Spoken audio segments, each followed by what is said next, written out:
Welcome to Talking Point here with Stephen Taylor on Deen TV, and it's great to be with you. And I'm here with a man that I look up to, a man that's made me laugh over the years, Alan Committee. How are you, man? It's lovely to be here. This is a remarkable studio. This is glamorous, it's beautiful. I'm happy to be here. You can teach me a thing or two about being on TV. I don't know about that. I don't know. You work very hard, my friend. You're on 12 medium a day, 17 different radio stations. You never stop talking. I know I don't, eh? I wonder how my voice still keeps going, eh? But how you doing, man? I'm good. You've had an interesting career, eh? I think so. I've worked quite hard over the years. Some say you're funny. I don't know. I don't know about that. I don't know about that. I think I'm at my funniest when I'm trying to be serious and people don't take me seriously. That's right. You're like the Steve Carell of South Africa. Hey? Come on, I'll take that. You know? Thank you very much.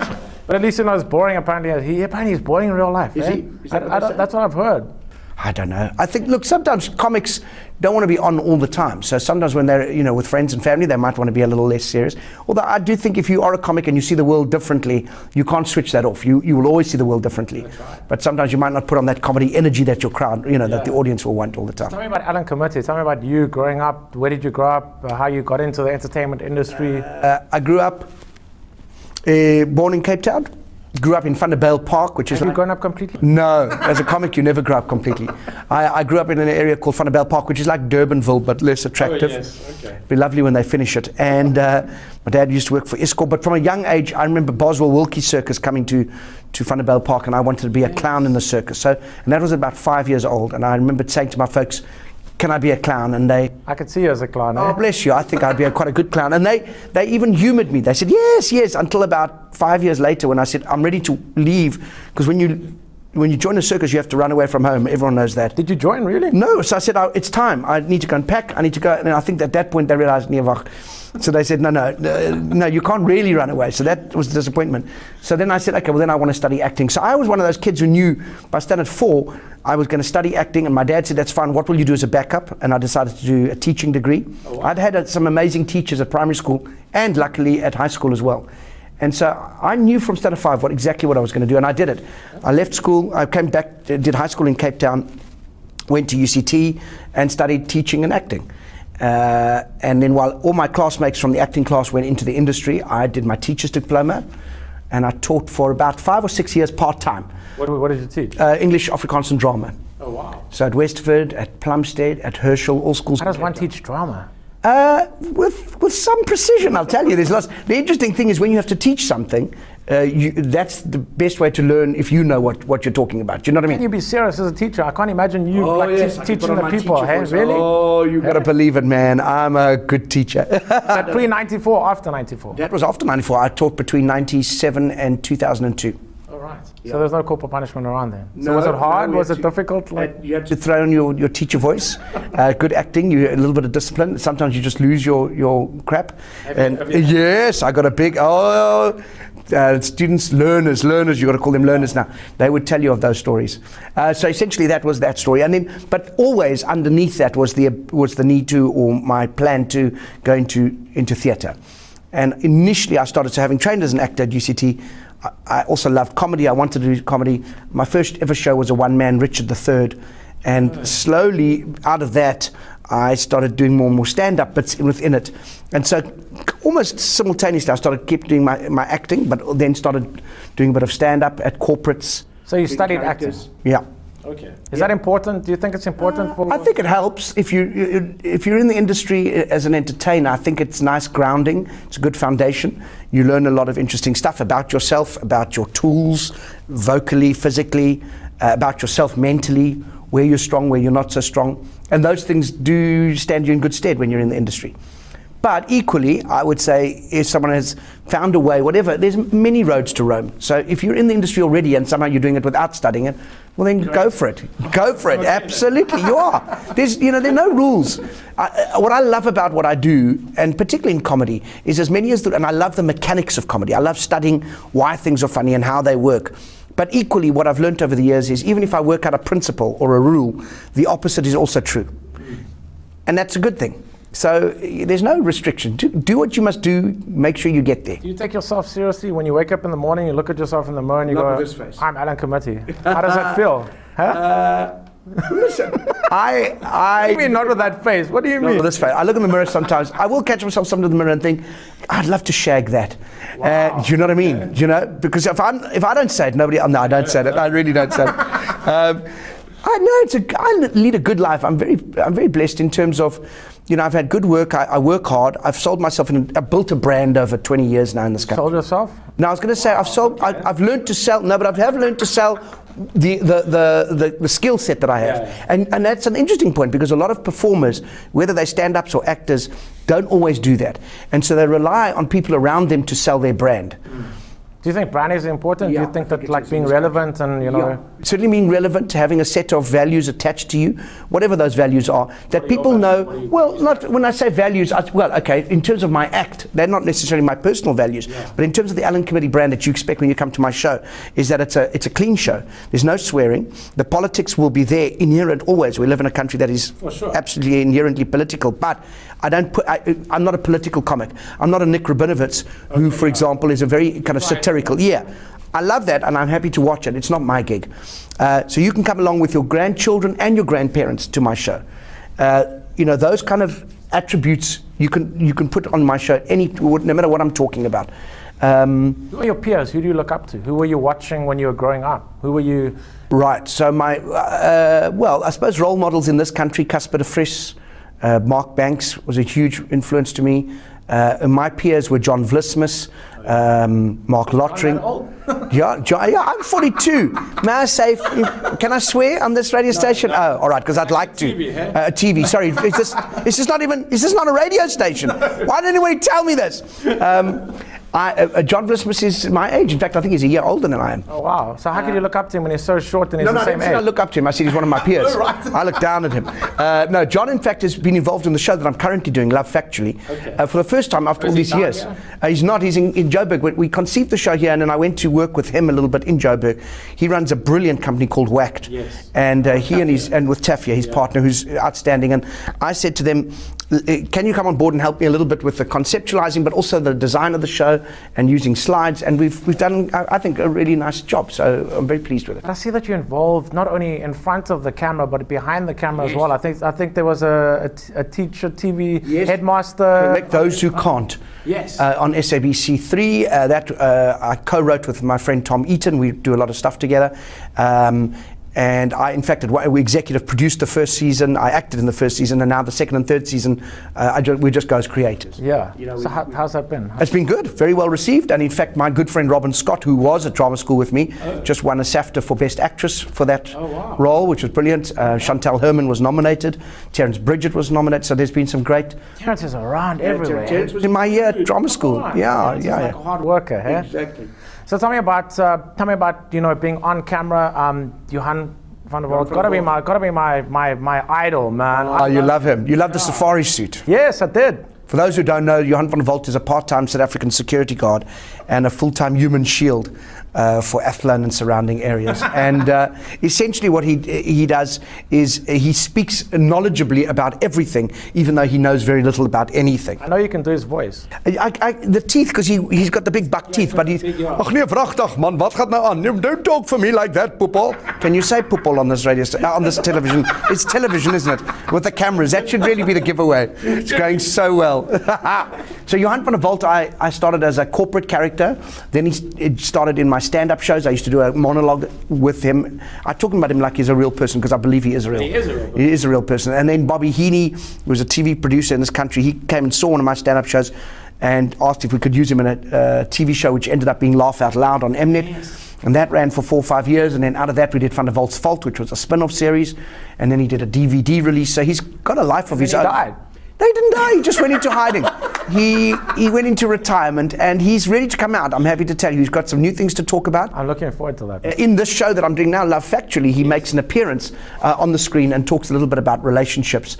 And if you want to, because he for a while was very much in love with Ruda Landman. She didn't know that, or she did, and she. Is that why she left Carte Blanche? That is exactly why she left Carte Blanche.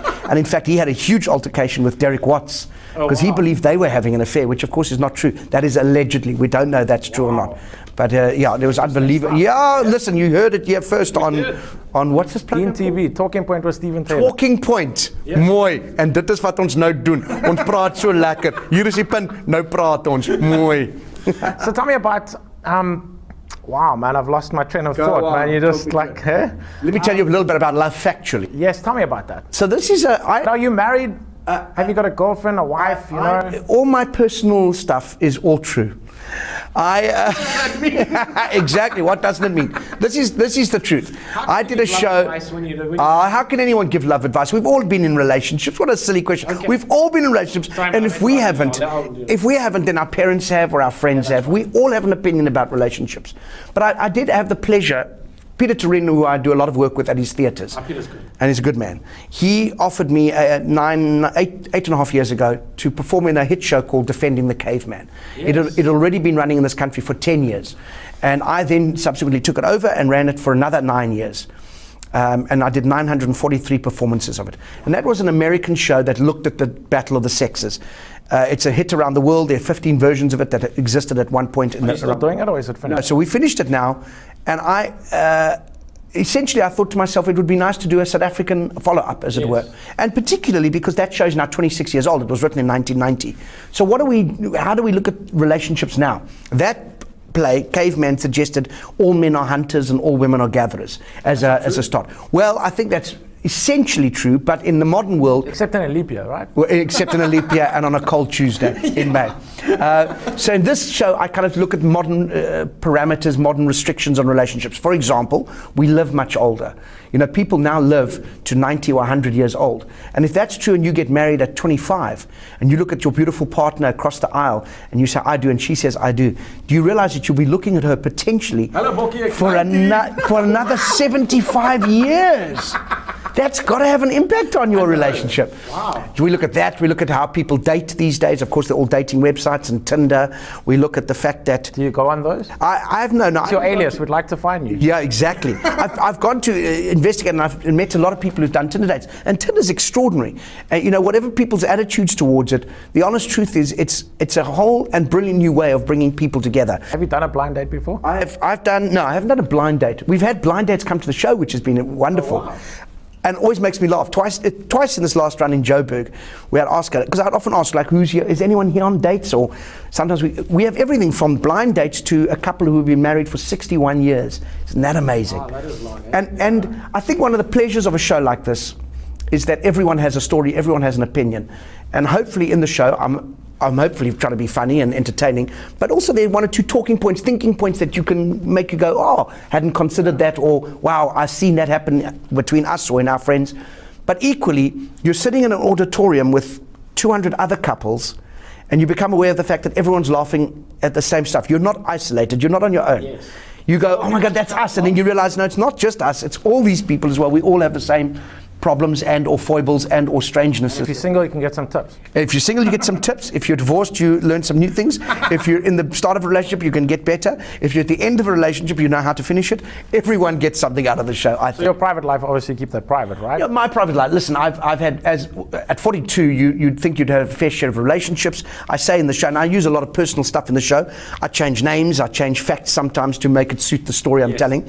But, you know, I've had everything from an 11-year long-term intense commitment to 3-week dalliances to, you know, having my heart broken at 13 years old. I know, 13 years old in Van der Bijl Park. Imagine having your heart shattered in the Vaal Triangle with only Vereniging to look after you. Yeah, exactly. You think about that.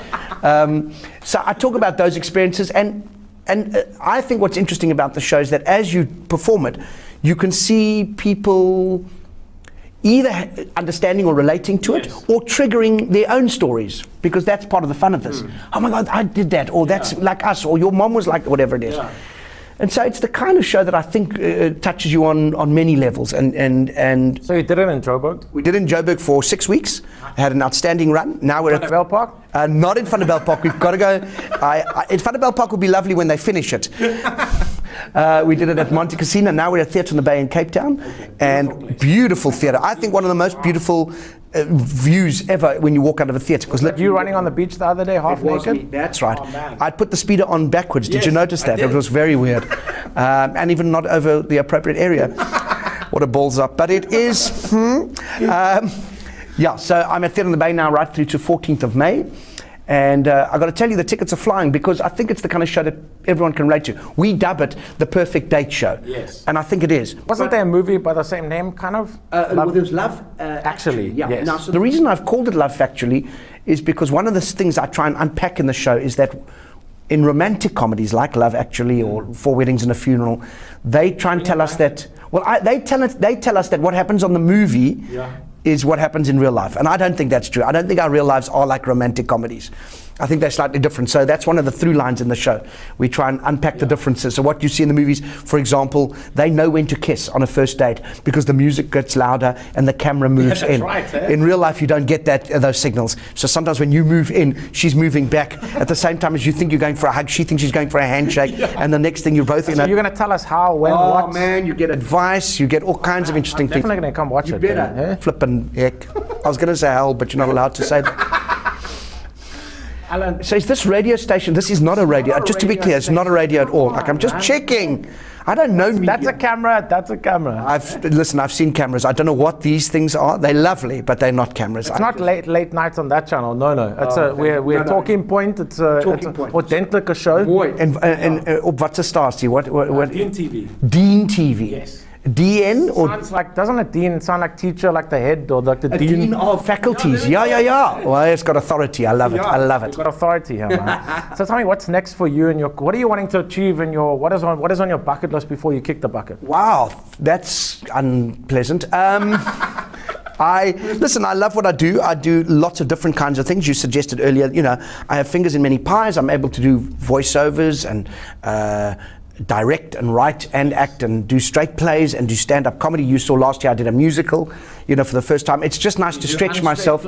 I do unstraight plays, sure. I do all of it. Keep it gay and keep it light and keep it fluffy. But the point is to keep stretching yourself and keeping the mind and heart interested, Do you ever get days where you wake up and you go, I'm not list for this? Of course, everyone does. If you didn't do that, I think that would be weird. Okay. But so that's true. Even in a job as exciting and as different as this, there are days where you think, I've got to go and perform. I think once you get on stage in front of an audience, that adrenaline, we call it Dr. Footlights, it cures any aches and pains and heartache or whatever. You just get on and you perform. So I love what I do.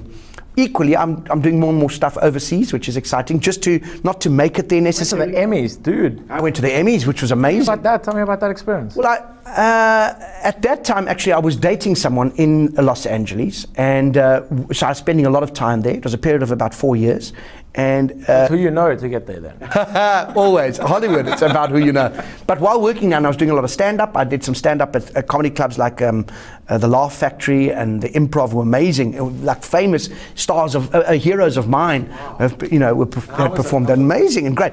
Tricky because American audiences are not like British audiences, for example. British audiences are pretty cosmopolitan. They know that there's news that happen outside their country. America do not know that. If you're not talking about what's happening in America, they don't really care. You had to do your homework then. You had to do some homework. Anyway, while I was performing there, the Emmys were coming up, and I thought, I wonder if I'm sure you can buy tickets. So I started doing some research, and I happened to meet a manager who worked at one of the a manager of one of the comedians who was pretty well connected, and he said, if you want to go, let me see if I can sort something out for you. Next thing you know, we had tickets. To be fair, we were right at the back of the actual auditorium in the Emmys. Oh, you're there. But you're there. It was pretty cool. But more importantly, we got tickets to what they call the Governor's Ball, which is effectively the main prom after party at a matric dance. You know, where the official matric dance. So who did you get to rub shoulders with? Wow, I rubbed shoulders with the cast of Downton Abbey. I met Joey from Friends. How was that? Amazing, sweet. But you couldn't take any pictures, sadly. No, look, we had one or two. I've got one or two pictures of the after party where it was more relaxed. But at the Governor's Ball, you're not allowed to take pictures, and I get that because these guys are they're trying to be comfortable and enjoy themselves. They don't want to be in front of paparazzi. Yeah. I met Michael Douglas. Wow. I chatted to the cast of Modern Family. How are they? These are ordinary people, man. It's interesting. Can you relate? Yeah, of course. They're essentially doing a job, and they have the same problems and joys that we all have. Yeah. Maybe on a slightly bigger or more important level, if you want to look at it that way.